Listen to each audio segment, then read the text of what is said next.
Апостола Павла чтение. Он мир. Братья, печать моего апостольства вести о Господе, мой ответ воспрятствующий мне сей есть. Едание инами власти ясти пити, едание инами власти сестру жену водите, яко и прочие апостоли, братья Господня, и Кифа, и веди нас и Варнава, не инами власти ежеми делати, что воинствует своими оброки тогда, или кто насаждает виноград, и от плода его не яст, или кто пасет стадо, и от млека стада не яст.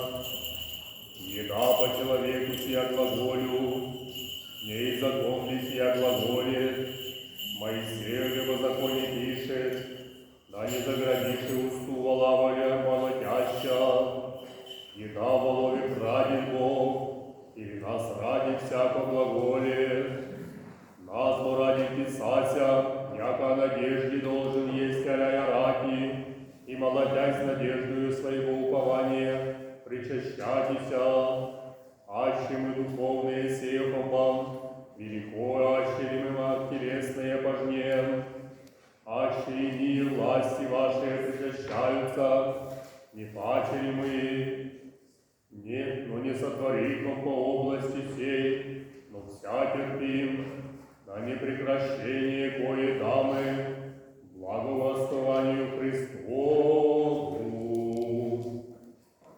Братья, возмогайте о Господе и державе крепости Его, облицитесь во вся оружие Божие, яко возмощи вам стати противу поздним дьявольским, яко не есть наша дразнь крови и плоти, но к началам и ко властям, и к миродержителям тьмы века сего, к духовам злобы поднебесным, сего ради примите вся оружие Божие, да возможете противиться в день люд, и вся содеявши стати, станете во припоясании чресла ваше истинную, и облогшися в броня правды, и обувши нози во уготование, благовествование мира, над всеми же приимши щит веры, в нем же возможете вся стрелы лукавого рождения угасите, и шлем спасения воспримите,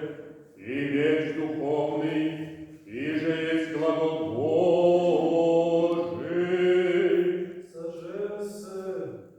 Lecture du premier épître du saint apôtre Paul aux Corinthiens.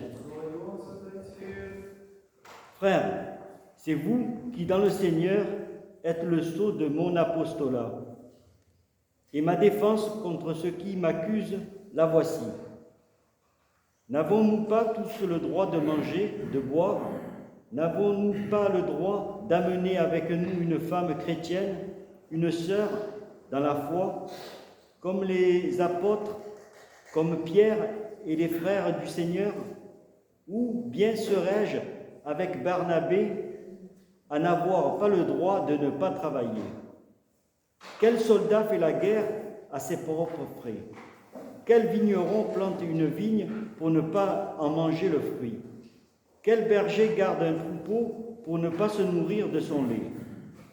N'y a-t-il pas là que propos humains? Ou bien la loi ne le dit-elle pas aussi? C'est bien dans la loi de Moïse qu'il est écrit: tu muselleras pas le bœuf qui foule le grain. Est-ce vraiment des bœufs que Dieu se soucie? N'est-ce pas au contraire pour nous qu'il parle en tout cela? Oui, c'est pour nous que l'Écriture le dit.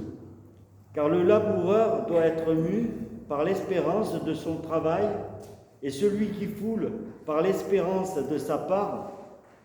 Si nous avons semé en vous les biens spirituels, est-ce trop exigé de vous que nous récoltions de quoi se sustenter notre corps?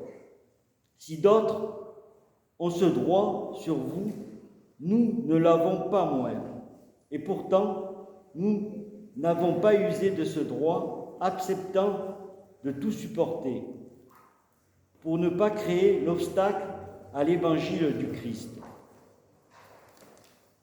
Frères, tel est précisément le pontifie qui nous fait saints, innocents, immaculés, séparés désormais des pécheurs, élevés plus haut que les cieux, un pontifie qui n'est pas besoin, comme les grands prêtres, d'offrir chaque jour des sacrifices, d'abord pour ses propres péchés, ensuite ceux du peuple, car cela il a fait une fois pour toutes lorsqu'en sacrifice, lui-même, il s'est offert.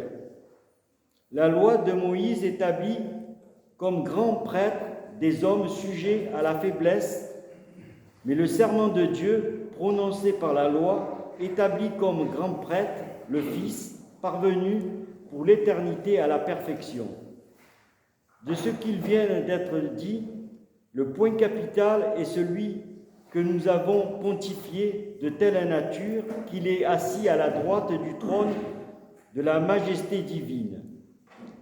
Dans les cieux, et là, il accomplit son ministère non plus dans le tabernacle dressé par les hommes, mais dans le sanctuaire véritable érigé par le Seigneur.